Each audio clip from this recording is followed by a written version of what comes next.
Hello, and welcome to the Dark Digital Identity Disorder. We're starting something new on this channel. If you're familiar with this channel, then you'll remember everything we've gone through to get here, and you'll notice we've gone through some changes. But if you're new here, welcome, and stick around, because it's about to get dark. This is my second Iceberg, and we're trying again on the same thing. If you haven't heard the first one, go back and listen to it, just to see what's changed. But here we go. We're doing something a little bit different. We're not going to melt that overused iceberg that's on the internet over and over again. We're going to do an iceberg on digital identity. And I also want you to know that this is not an AI. Listen to my pauses, listen to my breath, because this is an actual person. Person who worked hard to put this together. And so if it's something that you find entertaining, then give it a like, give it a share, and put something in the comments. Because you have more names than you remember. Usernames, screen names, handles, avatars, emails, alt accounts, shared profiles, ghost logins, private browsers.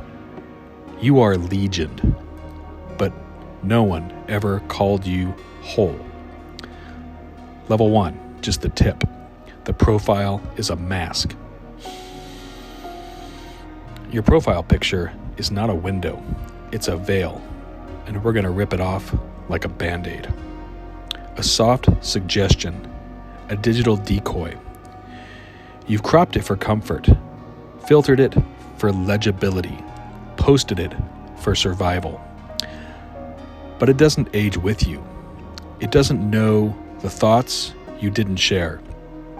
It doesn't reflect your pauses, your doubts, your heaviness. It smiles when you cannot. When someone asks if you're fine, someone asks, "How are you?" and you say, "I'm fine," it nods when you're unsure. It answers messages while you and your real self hides under the covers. And somehow, people believe it is you. Level 2. Every platform is a different mirror.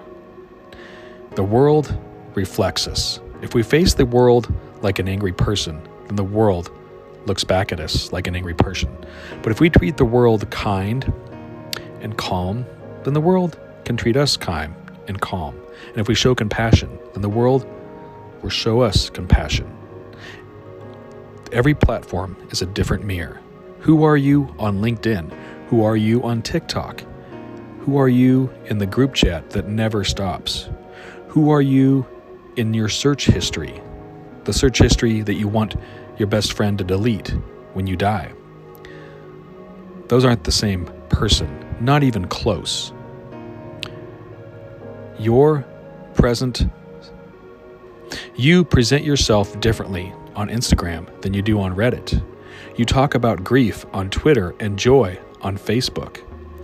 You pretend you're informed on news apps and pretend you're funny on Discord. Your soul is spread thin, smeared across platforms like Nutella across too many crackers. And the worst part, none of it's fake. It's all you. It's just different frequencies of the same radio. Level 3. Digital identities aren't fake. They're dismembered. It's easy to say, that's not the real me. But maybe the truth is worse. They're all real. They're just incomplete. 404. File not found. You are chopped up and distributed. You are fragmented for relevance. You are algorithmically optimized into a carousel of versions. Some of them you built, others were built from you. Your old accounts didn't die, they just float, waiting, echoing. Level 4. We're getting down to where the water is now. We're starting to get into the subconscious because People forget that the ocean represents the subconscious. That when Jonah went down into the well, he went down into the subconscious. And that when Noah was floating on the ark, he was only floated on the top. He was still in the conscious mind. Carl Jung said that people are on autopilot 80% of the time, ran by their subconscious, and the subconscious is in control, and we call it fate. But once you gain control of the subconscious, you gain control of your life. And that's where we're going down to. We're going down into the subconscious of the digital identity so that you can have control of your life. Because when you control your digital identity, you control your true identity. Level 4, data shadows who the machine thinks you are.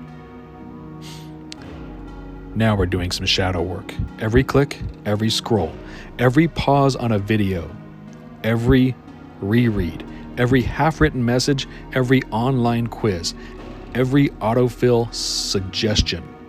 The algorithm is tracking it all. All of it is you, seen through the cold mirror of metadata. The machine builds a profile, a personality, a version of you more consistent than you could ever be. There's a story about how the media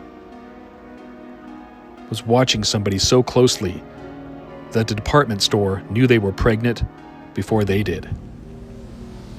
And that's how it knows you better than your best friend. But it doesn't love you, it uses you. Your digital shadow stretches far behind you and outlies every rebrand. It's the version of you that advertises whisper at 2 a.m. Alt accounts, level 5, alt accounts and secret selves. The Fista, the burner, the anonymous username, the unlinked email, the unsaved tab. They are not escapes, they are confessions. They're the parts of you didn't fit into the main account. They carry the thoughts too sharp for profile posting. The humor too strange, the sorrow too private. Sometimes you log in to feel free. Sometimes you just feel real. And sometimes you don't log in at all. You just read, watch, float. You become a digital ghost haunting forms you no longer speak in. Level 6. Deactivation isn't death. We're so deep into the subconscious now. It's like the dark web. You can't delete your account. But the version of you that existed is cached. It's saved. It's remembered. People remember what you posted. People remember what you liked. And they remember what you shared, even if you don't. And if they forget, the algorithm never forgets. You can't leave the party. Your laughter still echoes in the group chat history. Level 7. You're trapped in your own brand. One day, someone told you, find your niche. So you did. And then you couldn't leave it. You became known for something. Maybe it was funny, maybe it was smart, maybe it was hot. Now, even if you grow, your followers expect consistency. You are a character on your own page. And the audience doesn't want plot development. They want reruns. Level 8. Memory without meaning. The timeline scrolls back years, photos from your times you forgot, the times you wanted to forget, comments from people you don't talk to anymore, smiles that feel borrowed. You have more evidence of your life than any generation before you, but less meaning. You remember events, but not how they made you feel. You remember likes, but not how they mattered. You carry a record of your life you're not sure you ever lived. Level 9. The loneliness of always being seen. Everyone sees you, but few witness you. You post and they like, but they don't listen. You comment, but they don't respond. You show up, but feel unseen. The feed is full, but your soul is empty. You feel more vulnerable after a story post than after a breakup. You feel more invisible on a viral moment than at home alone. Who am I? Level 10. Who am I when I'm logged off? It's not about screen time, it's about soul time. Who are you when there are no cameras, no commitments, no performance? Who are you when the feed stops feeding, when there are no followers to impress? Who are you when you're not building a personal brand? Are you still a person, or have you become a platform? We've come all the way to the bottom of the iceberg now, and we're at the closing, because you're not crazy for feeling disoriented. You're not living in a multiple dimensions at once. You're not the profile and the ghost behind it. You are the one who scrolls and the one being scrolled. You are the post and the pause and the silence that follows. The dark digital identity disorder is not a diagnosis, it's a mirror, a name for what happens. And when the soul gets stretched across too many screens,